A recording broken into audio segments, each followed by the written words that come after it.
사람은 고쳐 쓰는 게 아니라 골라 쓰는 것이다 라는 말을 종종 듣는다. 짧은 인생이지만 많은 사람들과 교류하면서 배신감에 가슴 아파하기도 하고 용서를 하고 기다리기도 하며 또는 희망을 가지고 충고도해 본다. 사람은 누구나 노력을 통해 발전하고 변화할 수 있는 것일까? 아니면 본질 자체는 변하지 않는 것일까? 오늘은 쇼펜하우어의 처세술 중 각박한 세상에서 인간관계에 회의를 느끼고 있는 나에게 도움을 줄 수 있는 조언을 얻어가 봅시다.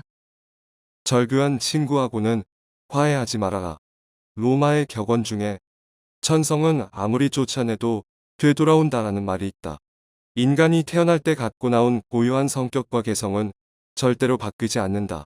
3살 버릇이 80까지 가는 것이 아니라 태어날 때 성격을 무덤까지 갖고 가는 것이다. 인간은 자신의 고유한 본성을 결코 잊지 못하는 법이다. 인간의 행동은 이처럼 내재적인 본능의 지배를 받는 것이므로 똑같은 상황에서 똑같은 행동을 되풀이한다. 따라서 어떤 이유로든 한 번 절교한 친구와 화해하는 것은 잘못이다. 그 친구는 훗날 똑같은 상황에서 똑같은 본능을 되풀이하기 때문이다. 그때 가서 그럴 줄 몰랐다고 말하거나 배신자라고 비난해야 소용없다. 한 번 잘못을 저질러 해고한 하인을 불러들이는 것도 잘못이다. 사람은 일단 이해관계가 바뀌면 태도가 달라진다.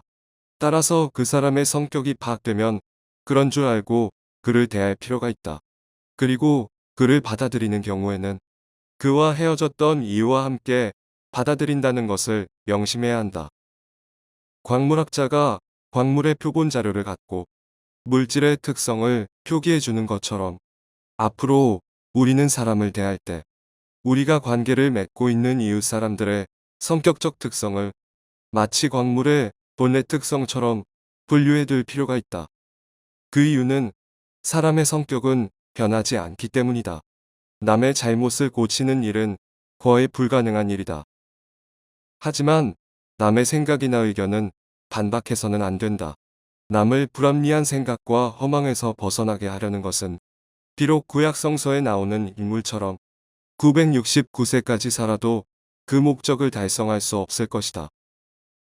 또한 남과 얘기할 때는 아무리 호의적으로 말한다 해도 상대방의 잘못을 비난해서는 안 된다. 남의 감정을 사기는 쉽지만 그 잘못을 시정하기는 매우 어렵기 때문이다. 만일 남이 차마 귀로는 들을 수 없고 전혀 이치에 닿지 않는 말을 하더라도 개입할 필요가 없다. 단지 그가 서투른 연극을 하고 있다는 것을 알고 있으면 된다. 이 세상에서 진리나 교훈을 전하려는 사람이 혹시 자기의 임무를 완수했다면 그것은 행운에 속하지만 대부분의 사람들은 그 과정에서 오해와 부대접을 받거나 아니면 저항과 학대에 시달릴 수밖에 없다. 그러므로 자신의 의견을 남에게 납득시키려면 열을 올리지 말고 끝까지 진실하고 냉정하게 설득을 해야 한다. 자기 의견을 말하면서 열을 올리면 듣는 사람은 그의 말이 지성에서 나온 판단이라기보다는 관철하려는 의지에서 나온 것이라고 생각하기 때문에 더욱 납득하려고 들지 않을 것이다. 비밀을 고백하면 비밀의 노예가 된다. 개인적인 비밀은 깊이 숨겨두어야 한다. 아무리 친한 친구에게도 객관적인 자기 모습만 보여주는 것이 좋다. 주관적인 입장에서는 친구도 역시 남이기 때문이다.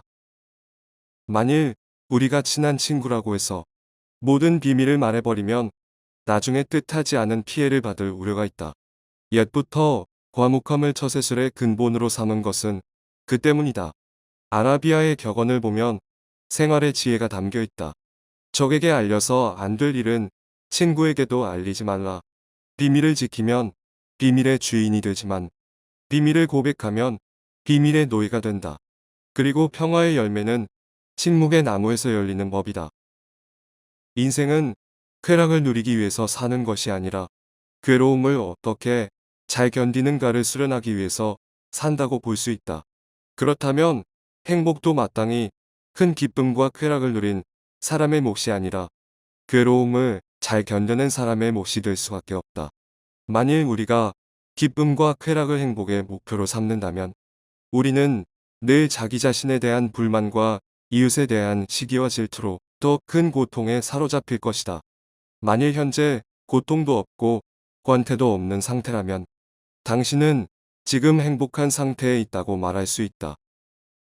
그렇다면 우리는 결국 살아가면서 쾌락과 기쁨을 얻으려고 노력하지 말고 될 수 있는 한 괴로움만 없도록 노력해야 한다. 하지만 대부분의 사람들은 그렇게 하지 못하기 때문에 더욱 불행해지는 것이다. 우리는 생애의 초반이나 전반부에는 누구나 그렇듯이 행복에 대한 큰 갈망과 희망과 포부에 가득 차 있다. 그러나 생애의 후반부에 접어들면 다소 사람마다 차이가 있겠지만 우리가 그처럼 갈망하던 사랑이나 행복이나 야망이 한낱 망상의 산물에 불과하다는 것을 깨닫는다. 생애 후반부에서도 아직 그것을 깨닫지 못했다면 그는 여전히 생애 전반부에 살고 있거나 아니면 바보이다. 따라서 지혜로운 사람은 강렬한 쾌락보다는 다만 고통이 없기를 바랄 뿐이며 우리가 흔히 주위에서 모아온 재난이나 불행을 피할 수만 있다면 다행이라는 생각을 하게 된다. 잘 살기는 바라지도 않아. 아프지 않고 살 수만 있으면 좋겠어. 당신의 입에서 그런 말이 나왔다면 당신은 이미 생애 후반부에 살고 있는 셈이다. 나 역시 젊은 시절에는 문을 두드리는 소리가 들리면 뭔가 좋은 수가 있나 보다 하고 반가워했지만 나이가 들고 인생을 겪고 난 후에 문 두드리는 소리를 들으면 혹시 불길한 일이 생긴 것은 아니겠지 하고 중얼거리곤 했다. 우리는 대부분 나이가 들면서 불행이 점점 커지고 빈번해진다는 것을 느낀다. 잘 생각해보면 기쁜 시간보다 힘든 시간이 더 길고 깊게 느껴질 수 있다. 찰나의 기쁨을 위해 긴 고통을 감내하는 것이 행복을 위한 행동인가? 고통을 느끼지 않기 위해 기쁨을 포기하는 것이 행복을 위한 행동인가? 그래서 쇼펜하우어는 인생을 고통과 권태 사이를 오가는 시계추라고 표현했다. 시계추를 움직이는 힘은 욕망이기에 고통과 권태를 벗어나기 위해서는 욕망을 버려야 한다. 결국 욕망을 어떻게 조절하느냐에 따라 자신의 삶이 달라지는 것이다.